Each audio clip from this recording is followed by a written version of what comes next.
नमस्कारम। Welcome to all these words. नमस्ते। All these words में आपका स्वागत है। यहां हम उन विचारों की गहराई में उतरते हैं जो हमारे जीवन और आत्मा को आकार देते हैं।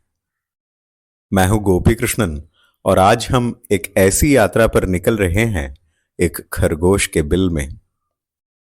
आज बात होगी शब्दों की, या यूं कहें वाक की। तो एक कप चाय लीजिए, आराम से बैठिए और चलिए इस सवाल का जवाब ढूंढते हैं। शब्द आखिर है क्या? क्या ये सिर्फ आवाजें हैं जो हम हवा में उछालते हैं, या इनमें कुछ और है, कुछ पवित्र, कुछ दैवीय?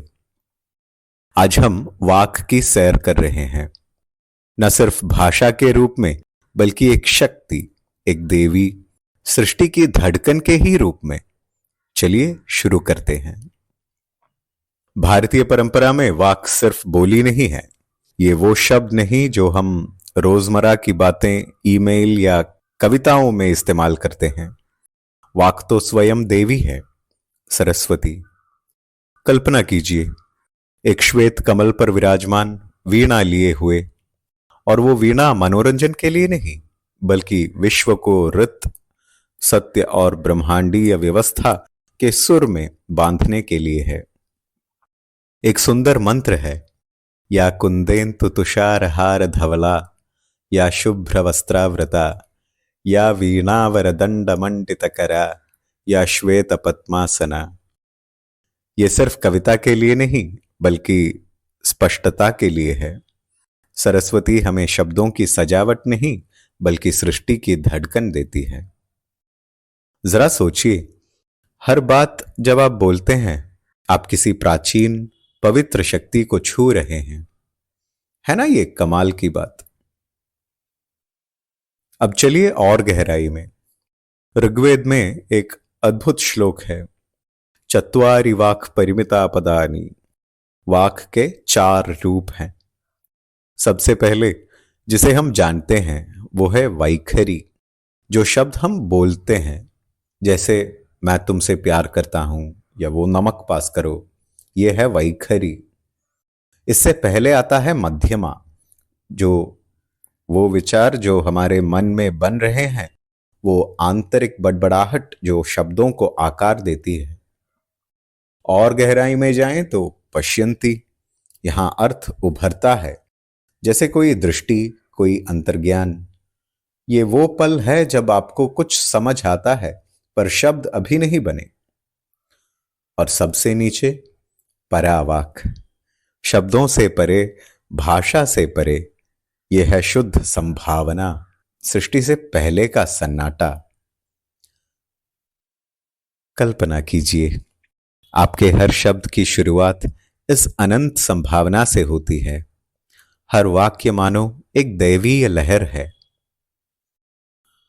तो अगली बार जब आप कुछ बोलने जाएं, एक पल रुकिए, पूछिए, मेरे शब्दों के पीछे क्या पश्यंती है? क्या सत्य है जो मैं कहना चाहता हूं? ये सोच सब कुछ बदल देती है। अब एक और बात, हम अक्सर वाक को भाषा समझ लेते हैं, हिंदी, अंग्रेजी, मलयालम, तमिल। लेकिन वाक किसी भाषा का मोहताज नहीं। भाषाएं तो बस परिधान है, अर्थ को सजाने का जरिया। शब्द वो है सांस। संस्कृत में एक खूबसूरत शब्द है, अक्षरः। इसका मतलब सिर्फ अक्षर या वर्ण नहीं, न क्षरति इति अक्षरः, वो जो कभी नष्ट नहीं होता। सोचिए, शब्द का सार किसी देश, किसी संस्कृति का नहीं, वो तो सार्वभौमिक है, अनंत है। तो चाहे आप अंग्रेजी में लव कहें, हिंदी में प्रेम या मलयालम में स्नेहम, सांस तो वही है, वाक तो वही है। मानो विश्व के हर भाषा हमें आंख मार रहा हो। लेकिन एक और बात, वाक शक्ति है। शब्दों से हम घाव भर सकते हैं, प्रेरणा दे सकते हैं, दुनिया बदल सकते हैं, लेकिन ये नुकसान भी पहुंचा सकते हैं। ये बांट सकते हैं, भड़का सकते हैं। आज की दुनिया में हम शोर में डूबे हैं। ट्वीट्स, पोस्ट्स, बहसें, अंतहीन बातें। लेकिन हर बात वाक नहीं, कुछ तो बस व्याकुलता है, बेचैनी, भटकाव। सच्ची वाक सन्नाटे से निकलती है, सुनने से, अपने से बड़ी किसी चीज से जुड़ने से। परंपरा में वाक सिद्धि का जिक्र है, वाणी की सिद्धि। ये तब नहीं जब आप सबसे जोर से बोलते हैं, ये तब है जब आपके शब्दों का वजन होता है, जब वो सत्य को गूंजते हैं। कभी किसी को बोलते सुना है और उनके शब्द सीधे दिल में उतर जाएं, जैसे उनके शब्दों में एक मौजूदगी है, एक स्पष्टता। यही वाक का जादू है, यही हमारा लक्ष्य है। तो ये थी मेरी वापसी एक सवाल पर जो मुझे लंबे समय से सता रहा है। वाक क्या है? ये सिर्फ वो नहीं जो मैं बोलता हूं, बल्कि वो जो मुझसे होकर बहता है। ये सिर्फ आवाज नहीं, बल्कि मौजूदगी के साथ आवाज है। और कभी कभी सबसे शक्तिशाली वाक वो है जो सन्नाटे में लौट जाती है।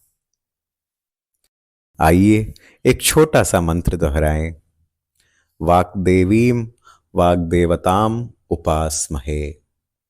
मैं शब्द की देवी और उनके पीछे की दैवीय शक्ति की उपासना करता हूं। बस आज के लिए इतना ही मेरे दोस्तों। वाक की इस यात्रा में मेरे साथ चलने के लिए शुक्रिया। मुझे आपके विचार सुनना अच्छा लगेगा। शब्दों की शक्ति आपके लिए क्या मायने रखती है? अगर आपको ये एपिसोड पसंद आया तो इसे किसी एक ऐसे दोस्त के साथ बांटें जो गहरे सवालों पर सोचना पसंद करता हो। अगली बार तक सुनते रहिए और इरादे के साथ बोलिए। नमस्कारम।